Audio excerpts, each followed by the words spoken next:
welcome back to my channel. Today's video is going to be me reading Just for the Summer by Abby Jimenez. I've read the first short prologue. From what I don't know a lot about this book, but I think he's posting on Reddit about how he's always the lucky charm. Every girl that dates him, after they break up, they then find the love of their life and get married. And I will say I am enjoying it from just that short part. This is not a spoiler. It's literally in the first pages, but his ex-girlfriend Hope ends up moving in with his best friend Chad. And so he gets a dog and names it Chad because dog Chad is loyal, which really made me laugh. So I really enjoyed that. So we're gonna read some more and update you guys in a bit.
Chapter 1, but I want to read you guys a quote that I found funny. So she's talking to her friend because she DM'd this guy on Reddit. So it's they meet over Reddit DM, and her best friend says he's got a bed frame.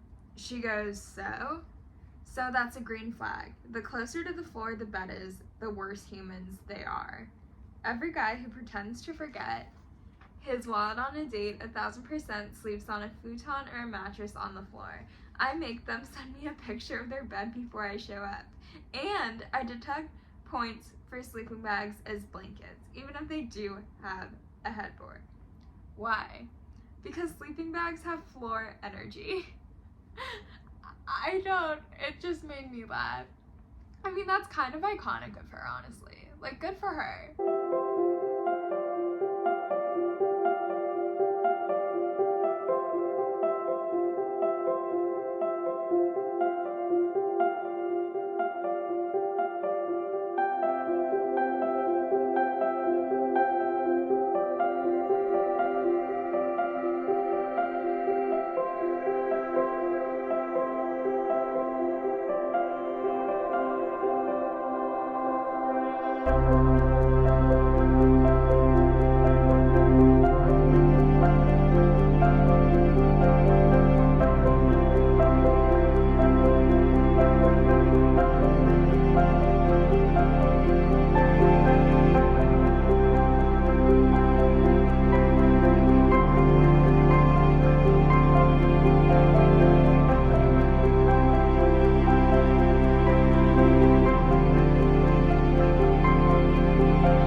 I just finished chapter 4 of Just for the Summer, and so far I'm really enjoying the main characters getting to know each other over the phone because they live in different places.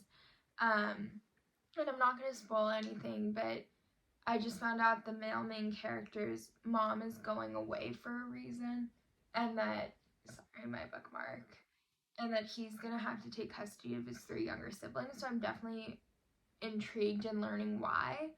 I haven't read an Abby Jimenez book before, but so far I'm definitely really enjoying it, and I will update you guys a little later on. I'm also really enjoying the premise of the book, which is that, you know, they're both the people that their exes date before they meet the one, and so they kind of decide that they're gonna date each other for a period of time to break said curse. And that's not a spoiler, it's on the back of the book. So I'm really enjoying that premise, and I'm definitely interested in playing and seeing how it plays out. Not playing. I can't speak English apparently. But yeah, I've never, seen that premise in a book. So this feels really unique and different and fun. Okay, I'm about 134 pages in, and her mom arrived in Minnesota, which is where she is as a travel nurse, and we're getting to see more of the dynamic and the relationship with her mom, which I really enjoy. It's not like the easiest relationship, and I understand that as someone who doesn't have the easiest relationship with her parent.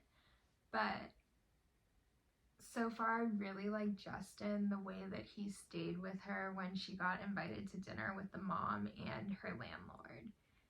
I don't know, I just really like Justin so far. I'm liking the vibes of the book, and as I get further into it, I'm liking it more and more.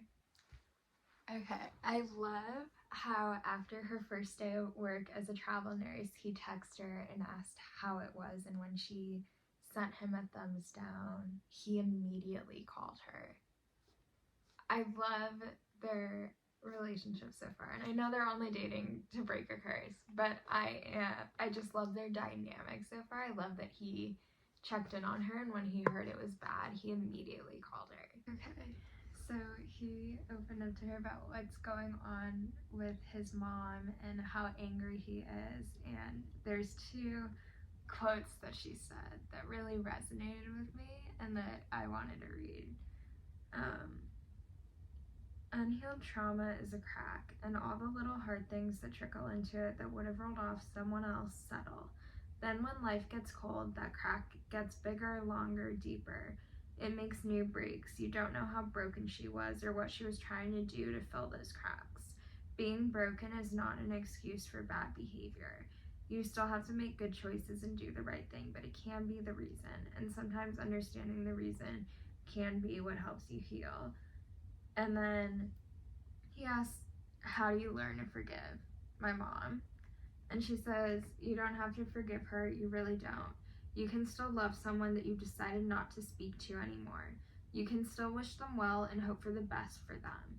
Choosing a life without them doesn't mean you stop caring about them. It just means that you can't allow them to harm you anymore. But if you don't think your life would be better without them in it, then accept that they have cracks. Try to understand how they got them and help fill them with something that isn't ice. If you can choose anger or empathy, always choose empathy, Justin. It's so much healthier than anger for both of you. Those 2 quotes just really resonated with me, and I wanted to share them. I think it goes without saying that is a spoiler warning because it is direct quotes from the book.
said that his best friend's name was Chad, and so he named his dog Chad. Well, I was wrong. It was actually Brad. He just changed it to Chad on that original Reddit post for privacy purposes. So either way, it's really funny and iconic of him for doing that after his best friend started dating his ex-girlfriend. Not the Trader Joe's slander. He just said, I do love Trader Joe's. Nothing like a grocery store that makes you have to visit another grocery store right after. The Trader Joe's slander. I can't.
Another funny moment is I just learned that his mom and her best friend are banned from Uber and Lyft because the mom's best friend's ex-husband works for Lyft and did it just to stick it to me one last time. But she won't tell him why she's banned from Uber. You know what? They're iconic. Okay. I took a bit of a break to watch the Bruins game. Unfortunately, they got eliminated from the playoffs, and then I took a quick shower and made some tea, and now I am ready to continue reading my book.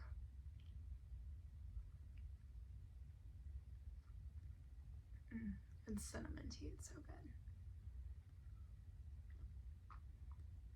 Also, I guess I'm rooting for the Rangers now because I refuse to root for Florida in the NHL playoffs. I'm on page 337, and I love the way that he takes care of her. You know, like her mom always neglected her and ignored her, and her best friend was always taking care of her. And she even says, I think I'm just used to feeling like I'm asking too much when I need something. And he says, you're not asking too much. You were just asking the wrong person. Ask me instead. I just love the way that he wants to take care of her and that he loves to take care of her.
rate it 4.75 stars. I really, really enjoyed it. I just didn't get the 5-star feeling. And that's really the only reason why it's not 5 stars. I just didn't get a 5-star feeling, but I really, really enjoyed it. It covers a lot of sensitive topics, and the love story is so sweet. I think everyone should read Just for the Summer by Abby Jimenez. Thank you guys so much for watching. I hope you enjoyed this video, and I'll see you guys soon.